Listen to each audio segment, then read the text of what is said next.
safety while you're traveling. Okay, I have been traveling full time for 2.5 years. Now I have a few things that I do as safety tips that in my head are about safety, but maybe aren't that obvious. Let's talk about cash and money. I always make sure I do take out some cash in the local currency. You can either get it from your bank ahead of time, or once you arrive on location, you can just pay fees to use an ATM. I always have about $100 USD in whatever currency on my person because you might need that money to get out of a jam, to get home, if your credit card gets shut down. Next step is about dating apps. I'm not saying that you shouldn't be on the dating apps. You do you.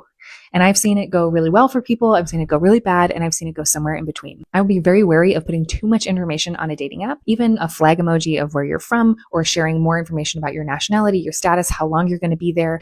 You may want to pause, or you may want to consider whether your profile has too much information about you for you to be able to confidently go meet with strangers. I budget for transportation very separately, taking the transportation that makes me feel the safest. And sometimes that means splurging on making sure that I have a driver from the airport, or that I can take a ride share instead of the bus home late at night. With that arriving at the airport, because that is my least favorite part of travel, is arriving at the airport and not knowing what's going on. Look for information online about exactly where the ride share, or where the bus, or where the train, or where the official taxi services operate at the airport. You can even go on TikTok or Instagram. Likely there will be someone who has done a video of what it looks like to get off the plane, to go through customs, to go through baggage, all the way to where the rideshare is, the bus, the tram, etc. People do make videos like this because sometimes it's confusing, and especially if you're in Central America, Africa, parts of Asia. When you get off the plane, you may have a lot of people vying for your attention, and you may have a lot of people telling you they're an official taxi service or they're an official porter in some capacity. This is probably not true.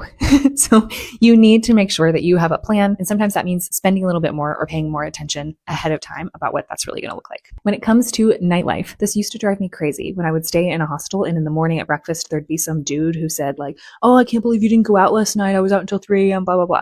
I never felt like I could do that traveling by myself. The idea that I would go to a bunch of clubs and wander my way home at 3 a.m. back to the hostel just wasn't happening for me. And to be honest with you, now I'm 32. I don't care that much about going out and going to the clubs, but sometimes you are somewhere where you want to go to the bar, or you want to do something late at night. If you just want to experience the nightlife, there's food tours, there's pub crawls, there's opportunities for you to do something more organized, which can be really helpful when you're traveling alone to actually have more fun. But it also can provide you a local you can ask questions to. It can provide you other friends and connections, safety in numbers, and hopefully you have support in however you're getting home late at night. It's probably less scary out there than you think it is, but it is always a good idea to be smart.